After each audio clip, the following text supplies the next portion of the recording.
La mayoría de las investigaciones sobre el Libertador,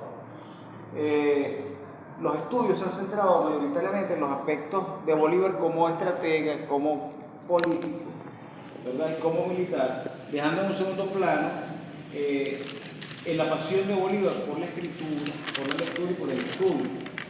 El Libertador escribió más que todos los próceres latinoamericanos juntos.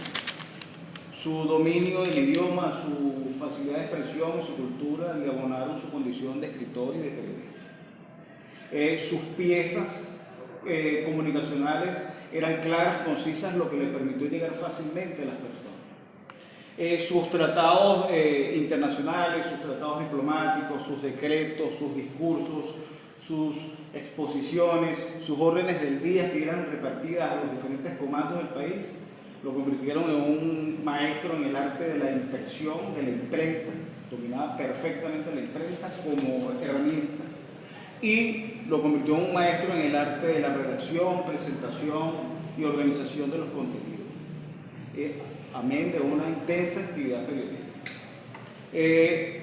El aspecto publicitario de Bolívar también lo podemos resaltar en 1812, cuando él pierde la Primera República y se va a Nueva Granada, donde él redacta el Manifiesto de Cartagena.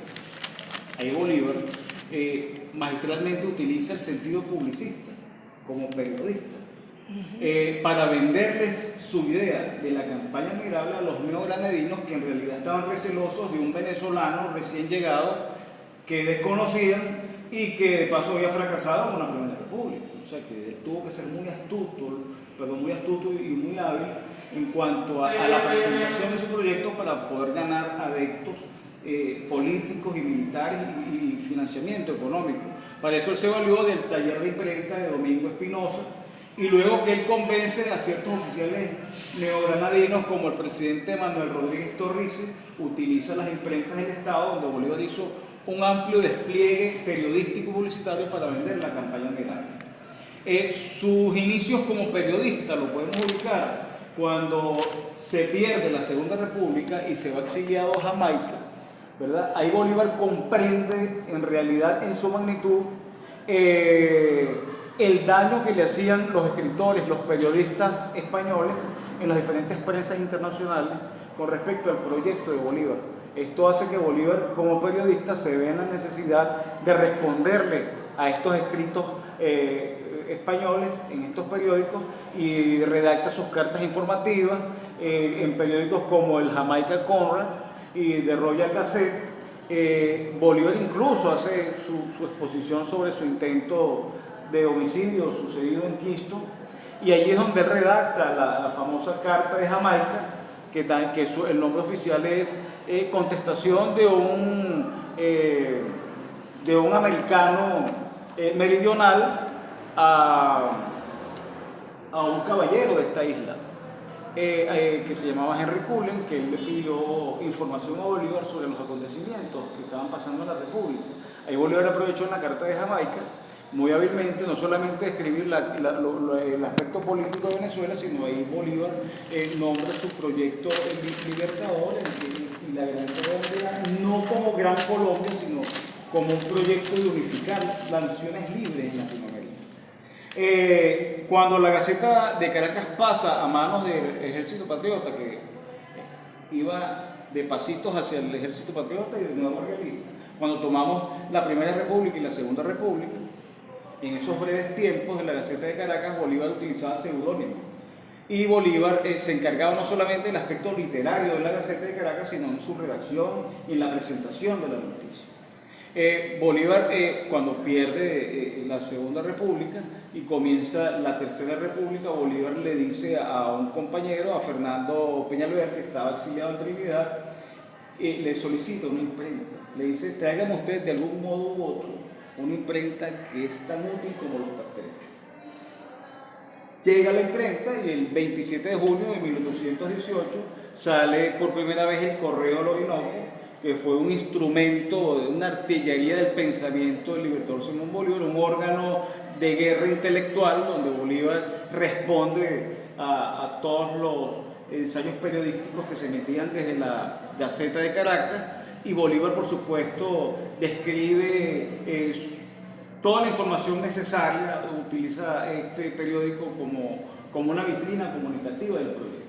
Esto salía semanalmente, se distribuía en las principales ciudades como Quito, como Santiago de Chile, como Buenos Aires en Argentina, en Caracas, en Angostura, valía $1 y en las provincias valía 3 reales. Sus colaboradores más importantes fueron don Germán Rocio, José Rafael Revenga y Antonio Sea. Y los editores Roderick Andrés y Stewart Burrell. No solamente Bolívar funda el Correo de la Opinión, él en Perú funda el Peruano Independiente en 1825, es otro periódico que funda Bolívar, donde se resaltaban las noticias internas del Perú y se describían las batallas de Bolívar, el movimiento independentista, fechas importantes, pero también había poesía, había odas, ese tipo de cosas, ¿no? Tenía 4 páginas, valía 6 soles. Bolívar, entendiendo la necesidad de la publicidad, de la propaganda como buen periodista, Bolívar respondía a los escritos de los españoles en diferentes prensas internacionales como el Fósforo de Ecuador, la Gaceta de Lima, la Gaceta de Chuquisaca de Bolivia, el Colombiano Obvio de Colombia, el Correo de Bogotá de Colombia, entre otros muchos periódicos, ¿no? También las publicaciones del Libertador en las prensas, tanto nacionales como internacionales, eran resaltadas en Europa y en países como Estados Unidos, en el Columbus y en el Atlantic de Estados Unidos, y en el Publistisches Journal alemán, ¿no? Todo esto, por supuesto, utilizado convenientemente por el Libertador para poder desmontar todo el aparataje mediático que existía en contra del proceso libertador en los diferentes periódicos de Latinoamérica y en el mundo. O sea, Bolívar sabía vender muy bien su proyecto. Y como dije hace rato, no solo se encargaba de los aspectos literarios, sino también en los diseños, en el tamaño de letra, en el modelo de la impresión, en el espacio, en los márgenes, en la diagramación. Él exigía a sus redactores que los escritos debían de ser cortos, concisos, amenos, picantes, y que cuando se hablase del gobierno se hablase con respeto, y cuando se hablaba de los aspectos jurídicos se hiciera con gravedad. Esa era la palabra que él decía.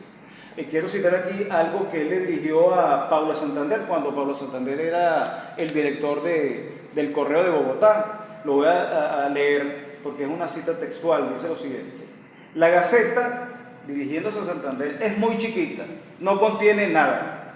Sobran materiales y buena imprenta, o sea, sobre el tamaño, en este caso, de lo poco que se escribía. Hágale usted mismo quitar el jeroglífico y póngale un título, Gaceta de Bogotá, y que se llenen sus columnas con caracteres más pequeños.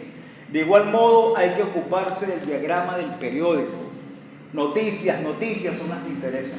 Cómo hacen falta buenos periodistas. Antes lo claro que estaba Bolívar en todo. Cabe destacar entonces que para Bolívar no era solamente importante la difusión de sus ideas y de su proyecto desde el punto de vista mediático y periodístico, sino que también Bolívar se ocupaba de los aspectos técnicos del periodismo, como es la titulación, la diagramación, la redacción y la presentación de los contenidos. Esto convirtió a Bolívar no solamente en el genio político y militar que fue, sino en un genio de la comunicación, pues, en Latinoamérica.